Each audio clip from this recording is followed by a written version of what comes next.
Welcome everybody, this is MexBox episode 11, begin the E3 hype train. This is Serge, coming at you again with this awesome, well, not too awesome podcast. We don't have many viewers, but whatever. We do this because we love video games, not because we love clicks.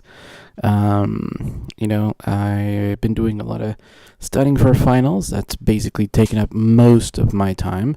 So I've been trying to squeeze some awesome gaming here and there. For the summer, I am not taking many classes, and I do believe my internship at a medical facility will probably be next summer. So I will have plenty of time to dedicate this free time, just to playing video games, or reading, working out, catching up on old books, comics, you name it. But anyways, this is my podcast that I just do for fun, and it's just mostly because, ever since the first release of the Xbox One, the media has not been on our side. They've just been, jabbing at us, and I kind of felt the need that, my voice was needed, both in English and in Spanish. So I've been trying to do that. But lately, this last year alone, I believe ever since they announced the Scorpio, there has been the tide has been turning, and a lot of Xbox fans are getting more channels up here on YouTube. They've been doing a lot more broadcasts thanks to various sites, and I no longer feel like I need to do this every day, every week. I think Xbox is in a really good upward mobility, as far as the media, good positive media coverage, and we don't really care because we call them out, but we do care is that you enjoy your games, and we want to get the word out there that we're just enjoying our games. We don't really get free games from Microsoft for doing this. We do it because we love it, not because someone pays us. I mean, some people might do it if they get, clicks, revenue, but not me. I'm just a very, very small channel.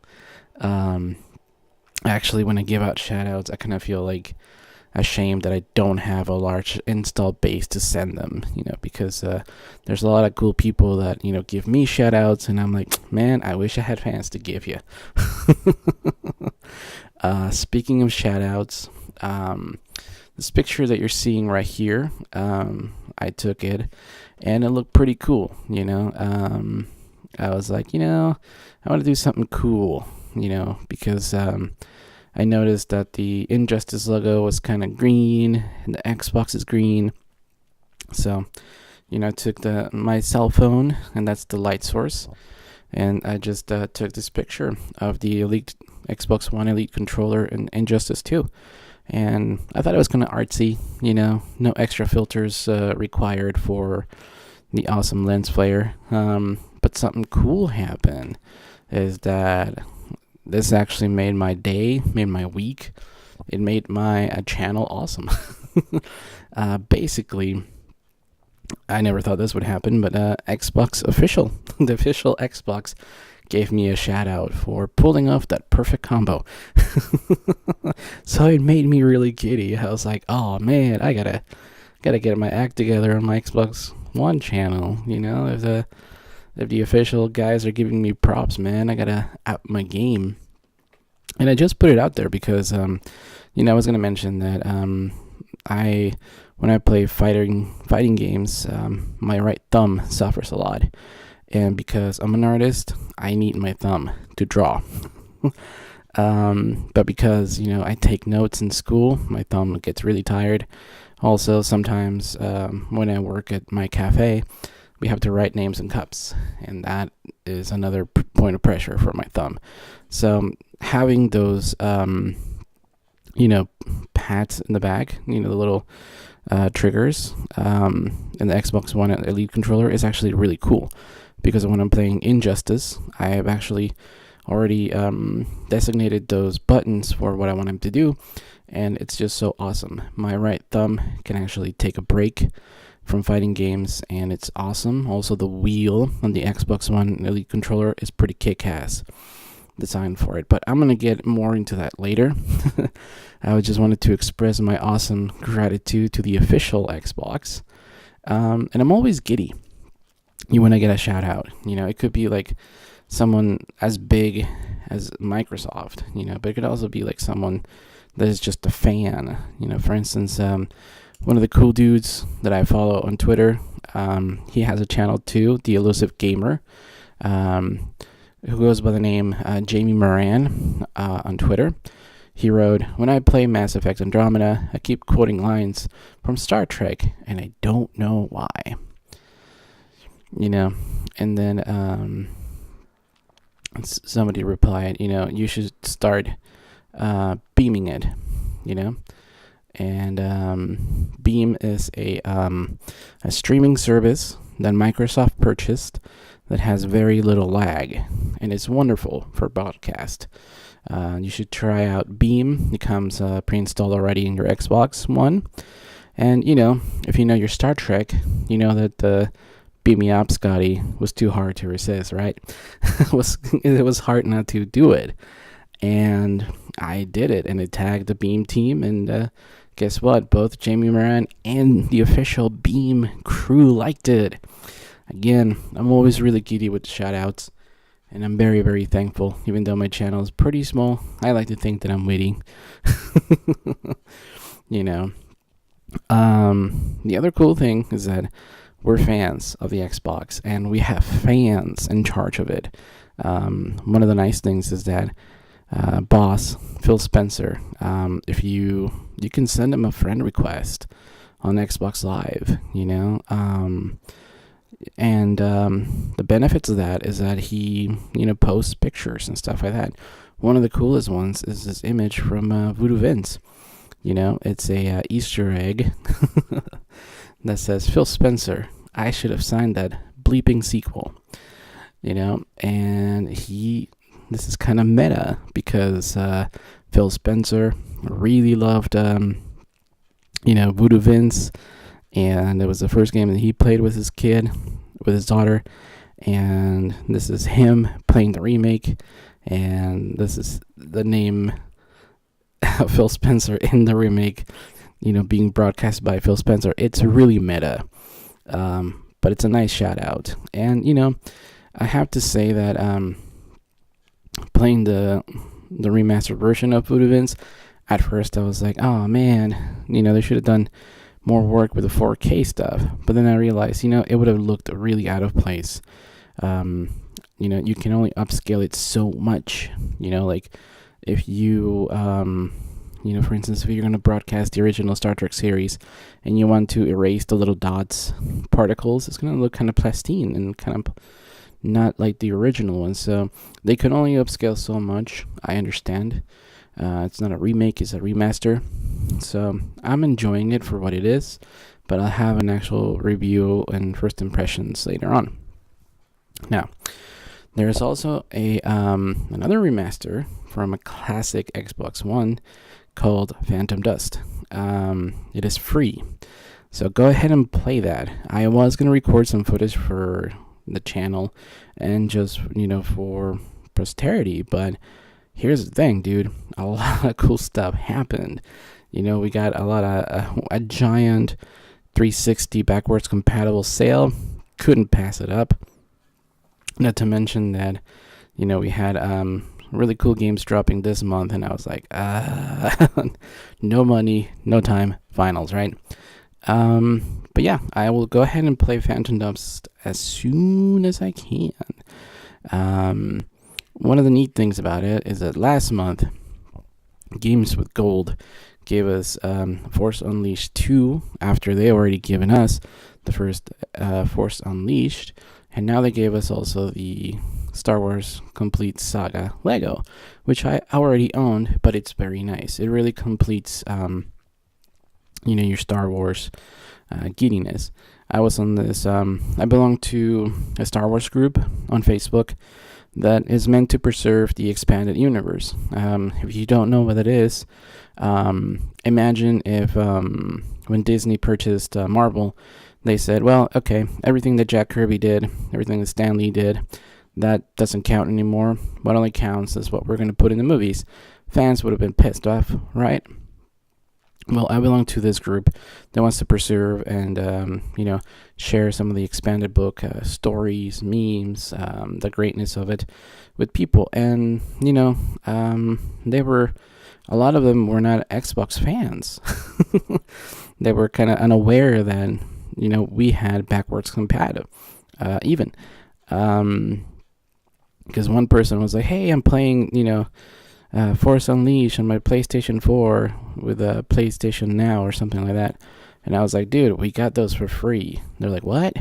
So I'm really happy that you guys are Xbox is targeting like really cool giant franchises for free games. You guys even had like a deal with The Walking Dead and Lara Croft. So I'm glad they're doing that. That's another reason why, we support you guys. Currently, we have good stuff as well. We're going to be getting Watch Dogs, which I already own, but I want people to play. I've been hooked on the second one, which looks amazing on my 4K TV. Assassin's Creed 3, which I bought the special edition because I like the Native American statue. And Dragon Age, which I think we get free through EA Access. But anyways, it's nice that we get those for free. Now, Xbox has been killing it on the backwards compat, recently. I don't know if you guys played Rise, but wow, we had that for free not that long ago. And as you can see here, this is just me looking at the reflection of the tiles, looking at the reflection of my armor. I wish this game was able to be unlocked using God mode or something, kind of like Minecraft, where you just walk around in first-person view, because what they've done here is amazing. One of the coolest things that I like about it is the realism. I like the hyper-realism. Pretty sure this is not how neat Rome used to look like, but it's amazing. It looks great. It's one of the reasons why I like Assassin's Creed video games, because I'm transported to another time in history.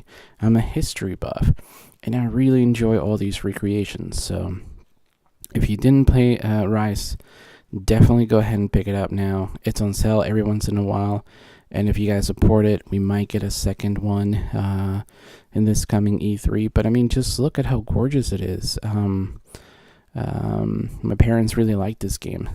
I know it's pretty violent, but they were pretty big fans of Gladiator.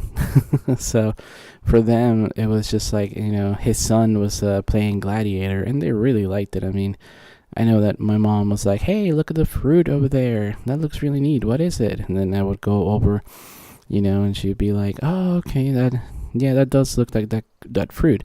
And my dad would be like, hey, zoom into that, flag or that, armor. That's a pretty cool detail. And I'll be like, okay, Dad, here you go. So it is pretty awesome to have these kind of graphically impressive games in a time setting that even non-gamers can enjoy. So go ahead and pick up Rise if you can. The other cool thing is I've been playing Watch Dogs a lot, and I'm glad we're going to get the first one. Now, another cool thing that I wanted to mention is that in one of the weekly updates by Larry Herb, he said that the best version of Call of Duty World War II will be on Xbox One. And I was like, ooh, shots fired, right? And I'm pretty sure the media did their little thing and blah blah blah blah. All the YouTubers kind of went crazy, but he's right. I mean, look, I've been playing some games upscaled that I kind of didn't even played that much when I had my crappy TV. So it is awesome. It is very awesome. And I haven't purchased the last two Call of Duties. I'm sorry, I'm horrible. But I am going to be reserving this one. I am going to be buying the Scorpio, and I'm going to be playing this in glorious 4K. So be on the lookout for watching my videos of me getting killed online, because I seldomly play online, guys. The other Scorpio news is that there is some controversy because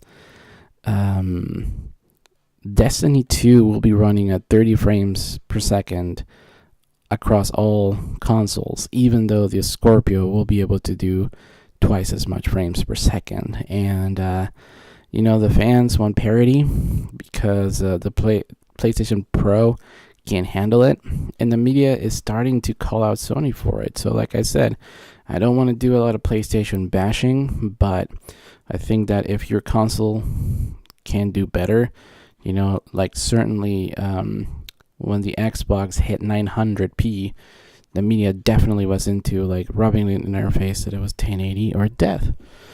So, it's one of those things that I really believe that if your console can do 60 frames a second, you should be allowed to do it,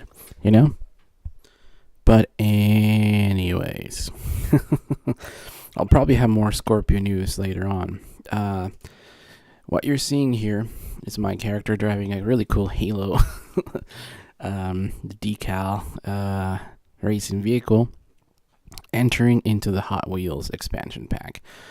Now, I did purchase a day one, but I haven't played a lot of it, so I was able to capture this imagery because I want to just not spoil it for you guys, because the first time you play this, you're going to feel like a little kid. All I can say is that this DLC alone should be its own game.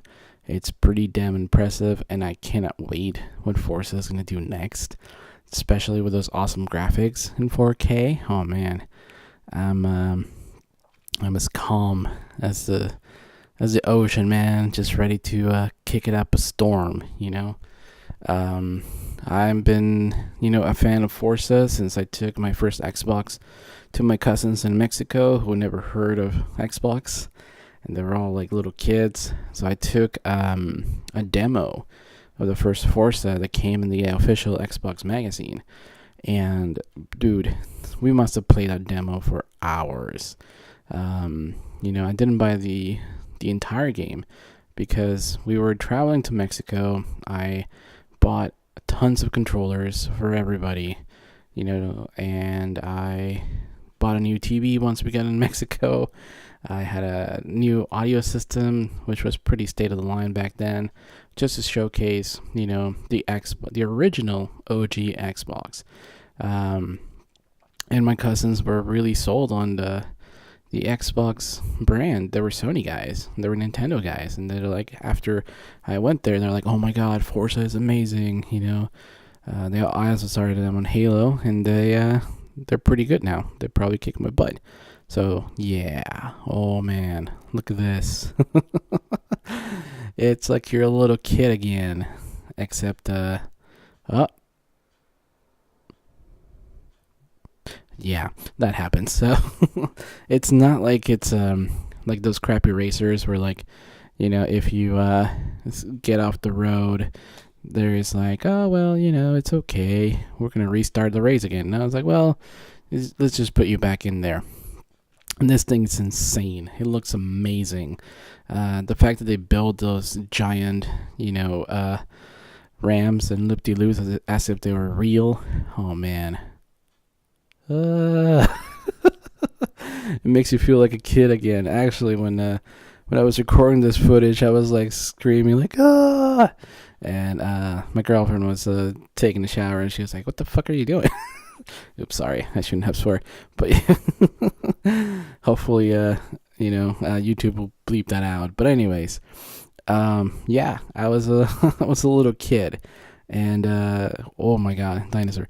Sorry, I'm watching it as I'm recording it for you guys. But damn, I was a little kid. I can't wait to play it again. Now that my finals are dinosaur again. Now that my finals are over, I can actually jump back on it. And yeah, guys, definitely pick this one up. All right, moving on. The other one that I'm really excited about, it's this little guy. This is Halo Wars 2, man.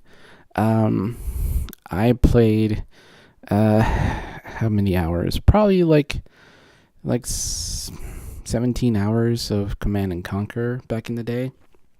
They used to have it at my college long ass time ago, because I graduated when I was 17 from high school, went straight up to college, and they had it on this after school program.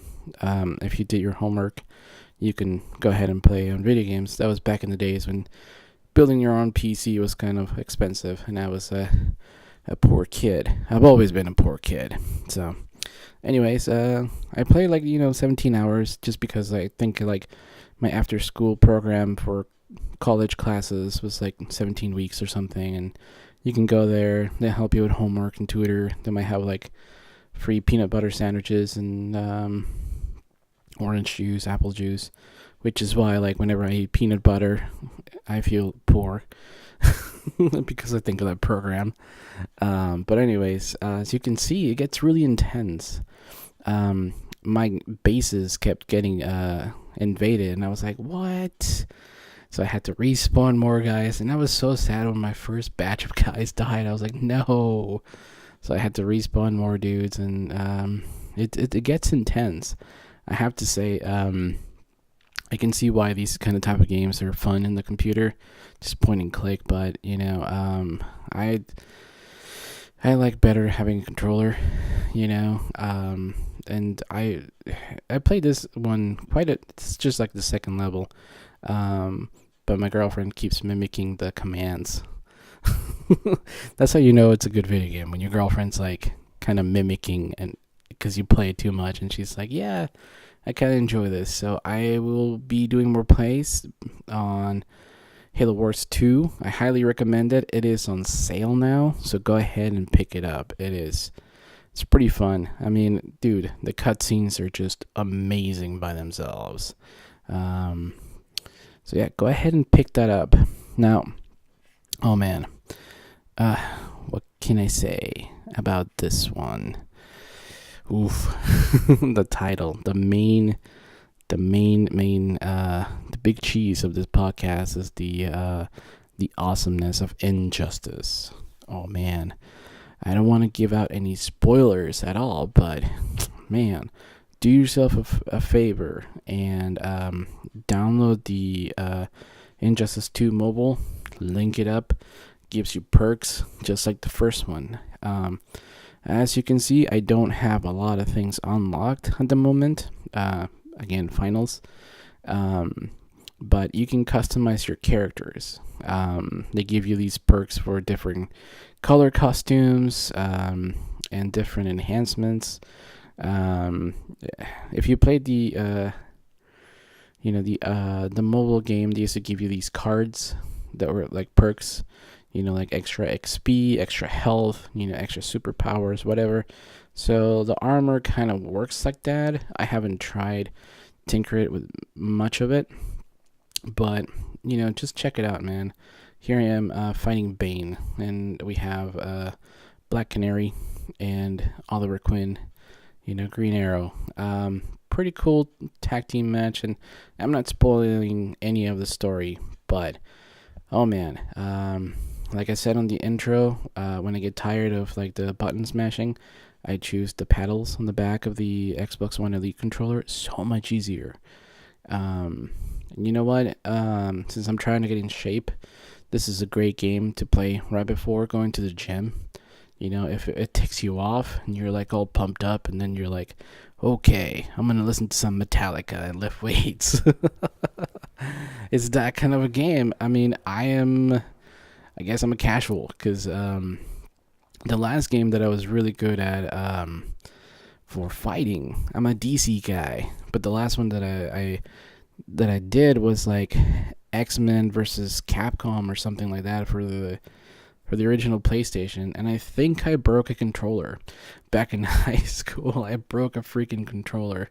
I think I squeezed it to death. So having this giant Xbox One Elite controller in my hands, I feel like I cannot break that even if I try, just because of I spent quite a bit of money on this. I don't want to I don't want to destroy it. I'd rather destroy Bane. Oof, he destroyed me on that one. But anyways, as you can see, my voice is going. So I'm going to leave you with this little bit of news. If you haven't seen Twin Peaks, do yourself a favor, man. Go on Netflix and check it out.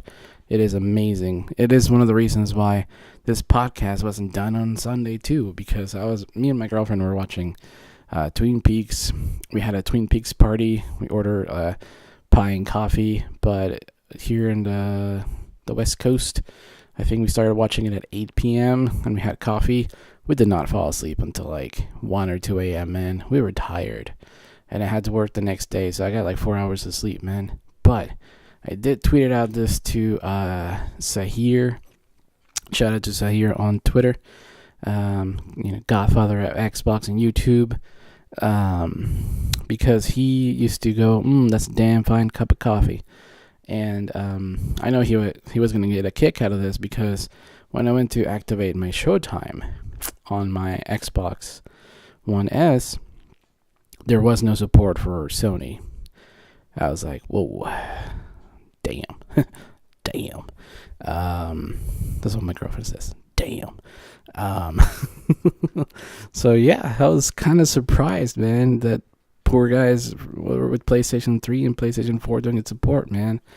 They're missing out on Twin Peaks. If you don't know what it is, it's a TV show that changed TV show history. Yup. Alright, and it's a nice little podcast, and it's a damn cup of coffee. So, how about it? I'll see you guys in another podcast. Peace, Xboxers. Later from the West Coast.